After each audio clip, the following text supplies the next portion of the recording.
Hello friends, मैं doctor Prempal Singh. दोस्तों, आज का हमारा जो टॉपिक है वो दांतों से संबंधित होने वाला पायरिया। उसके ऊपर आपको बहुत ही बेस्ट मेडिसिन हम आपको बताने जा रहे हैं। पायरिया में मसूड़े जो होते हैं वे स्पंजी टाइप से हो जाते हैं। मुंह से बहुत ही ज़्यादा तेज़ दुर्गंध बदबू आने लगती है। दांत मसूड़ों से अलग हो जाते हैं। रोगी जो खाना खाता है, दांत जब मसूड़ों से अलग हो जाते हैं, वो खाना खाया हुआ उन मसूड़ों के दांतों के बीच में फंसना शुरू हो जाता है। बीच में जो गैप बन जाता है उसमें वो खाना फंस जाता है और सड़ने लगता है।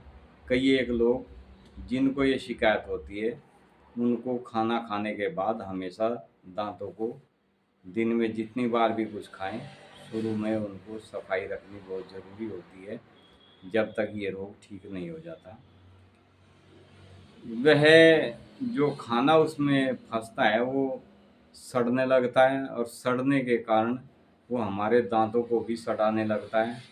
और दांतों को जैसे जैसे वो सड़ाना शुरू कर देता है तो दांत अक्षय हो जाते हैं, दांत झड़ने शुरू हो जाते हैं, दांत गिरने शुरू हो जाते हैं। दांतों में दर्द हर समय बना रहता है। दर्द रहने के कारण पेशेंट को जो मसूड़ों से दांत भिन्न हो जाते हैं उनमें से ब्लड आने लगता है, पस आने लगता है। मसूड़ों में से मसूड़ों में फोड़ा जैसा बन जाता है। उसमें से कई बार इतना पस आने लगता है कि हमारे मुंह में छाले, जीभ में छाले पेशेंट के बनने शुरू हो जाते हैं। ये सबसे बड़ी वजह है दांतों की सफाई ढंग से ना हो पाना। दोस्तों, क्या है कि इंसान सुबह उठता है, नहाता है, धोता है, तो उसके बाद उसके साथ ही ब्रश वगैरह करता है, नाश्ता करता है। नाश्ता करने के बाद कई बार तो ढंग से मुंह का कुल्ला भी नहीं कर पाता और अपने काम में व्यस्त हो जाता है। बच्चे अक्सर इसके ज़्यादा शिकार हो जाते हैं। बच्चे कई एक ब्रश भी ठीक से नहीं करते और दिन भर कुछ ना कुछ खाते रहते हैं। कॉफ़ी, चॉकलेट, टॉफ़ी वगैरह ये चीज़ें बहुत ज़्यादा खाते हैं। ये शिकायत भी अक्सर बच्चों और महिलाओं में पायरिया की शिकायत सबसे ज़्यादा पाई जाती है। रोगी खाना खाने के बाद जब दांतों की सफाई नहीं कर पाता, वो खाना दांतों में चिपकना शुरू हो जाता है और खाना खाने से भी वो जब ये दिक्कत होने लगती है, दर्द रहने लगता है, सड़ने लगते हैं दांत, तो लाचार हो जाता है खाना खाने से भी। दांत ऊपर व नीचे से काले पड़ जाते हैं, खड्डे हो जाते हैं दांतों में, मुंह में लार भरने लगती है, दांत नष्ट होने लगते हैं। पायरिया के कुछ खास लक्षण ये होते हैं जो मैंने आपको थोड़े बताए हैं। मेन चीज़ है दांतों की सफाई ढंग से ना कर पाना। गम जो होते हैं हमारे मसूड़े, उसमें सूजन होने का कारण भी सफाई ना होना ये अक्सर पाया जाता है। बच्चों और महिलाओं में जैसे मैंने बताया, बच्चे अक्सर पूरा दिन कहीं चॉकलेट खाते रहते हैं, कहीं टॉफ़ी खाते रहते हैं, मुंह साफ नहीं करते, कुल्ला नहीं खाते। महिलाओं की भी कई की ऐसी आदत होती है जो खासकर गृहिणियाँ होती है, वे अक्सर घर में जैसे काम धंधे में लगी होती है, कुछ ना कुछ उठा के खा लेती हैं। उससे भी अक्सर ये शिकायत होती रहती है, क्योंकि सफाई बहुत ज़रूरी होती है जिसके दांत मसूड़ों से अलग होने शुरू हो जाते हैं। फ्रेंड्स, इसमें मैं आपको होम्योपैथी की कुछ बहुत ही उपयुक्त मेडिसिन बताऊंगा जिससे आप इस रोग से हमेशा हमेशा के लिए मुक्त हो सकते हैं। खाया हुआ पदार्थ चिपकने जो लगता है वो हमारे यहाँ जो होम्योपैथी की मेडिसिन है उनसे दांतों के ऊपर एक लेयर बन जाती है। दांतों में कि जब शाइनिंग ख़त्म होती है तब अक्सर ये मल चिपकना, मतलब सॉरी, खाना चिपकना, खाया हुआ भोजन चिपकना, ये अक्सर उसके कारण भी होता है। जो ये मेडिसिन है, इस मेडिसिन को लेने से आपके दांतों में एक तो कैल्शियम की पूर्ति होती है, दांतों में जो जख्म हो जाते हैं, कीड़ा लग जाता है, उसको ये ठीक करने का काम करती है। दांतों में जगह जगह सड़न बन जाती है, उसको ये ठीक कर देती है।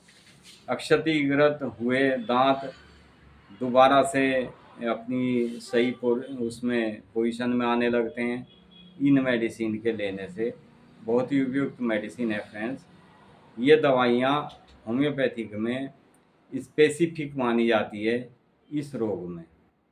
ये रोग को बिल्कुल जड़ से समाप्त करने का कार्य करती है। इसमें फ्रेंड्स एक तो पाउडर आता है हमारे यहाँ होम्योपैथिक में, हेक्ला लावा नाम से पाउडर आता है, पेस्ट भी आता है इसका। लेकिन पाउडर को आप यूज़ करें, उंगली से पाउडर को दांतों के ऊपर मलें। जब तक आपको दांतों में ब्लड आना बंद नहीं होता तब तक आप ब्रश का इस्तेमाल ना करके उंगली से दांतों की सफाई करें। दूसरा, इसमें एक मेडिसिन आती है हमारे यहाँ होम्योपैथी की, कैलेंडुला। कैलेंडुला मेडिसिन, ये आप इसको कुल्ला करने के लिए आप गुनगुना, खाना खाने के बाद थोड़ा गुनगुना पानी लें, यानी 1:10 के हिसाब से लें। यदि आधा चम्मच दवाई है तो उसमें करीब आपको 5 चम्मच पानी डालना होगा, और उससे आप दिन में 2-3 बार कुल्ला करें। उस मेडिसिन से तो आपके मसूड़ों के अंदर जितने भी जख्म बन जाते हैं वो उसको बहुत जल्दी ठीक करने का कार्य करती है, जख्म को बहुत जल्दी भरने का कार्य करती है। ये 2 मेडिसिन आपको, एक तो ब्रूस सॉरी पेस्ट के रूप में या आपको पाउडर के रूप में मिलेगी, हेक्ला लावा। दूसरी मेडिसिन से आपको दांतों की मुंह के कुल्ला करना है। मुंह के अंदर जो जख्म भी होंगे वे 2 दिन के अंदर ही आपको ये कैलेंडुला मेडिसिन ठीक कर देगी। अब आप इसमें कुछ मेडिसिन जो है वे मैं बताऊंगा, वे आप कॉम्बिनेशन बना के लें, बहुत जल्दी आपको लाभ पहुंचाएगी। सबसे पहली मेडिसिन है इसमें मर्क्सोल, दूसरी मेडिसिन है इसमें हेक्ला लावा।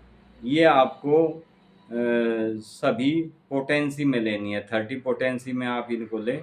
मर्क्सोल, हेक्ला लावा, स्टेफिसाइगेरिया, ये 3 मेडिसिन आप बराबर मात्रा में लेकर, समान मात्रा में, और एक शीशी में तीनों को एक साथ मिला लें, और 2-2, 3-3 बूंद हर 3-4 घंटे के अंतर से आप इनको लेते रहें। तो आपको मसूड़ों से संबंधित, दांतों से संबंधित, मुंह से आने वाले बदबू से संबंधित जो भी दिक्कत है उसको बहुत जल्दी ये ठीक करती है। 2 हफ्ते के अंदर अंदर पेशेंट की पायरिया को ये कवर कर लेती है और बिल्कुल ठीक करने का कार्य करती है। उस समय मेडिसिन आप चलाएंगे तो दोबारा होने का किसी के चांस बिल्कुल नहीं होते। ये मेडिसिन इतनी पावरफुल मेडिसिन है, इनका आप उपयोग करें और लाभ लें। Thank you friends, be happy and be healthy. आप स्वस्थ रहें, मस्त रहें, यही हमारी कामना है।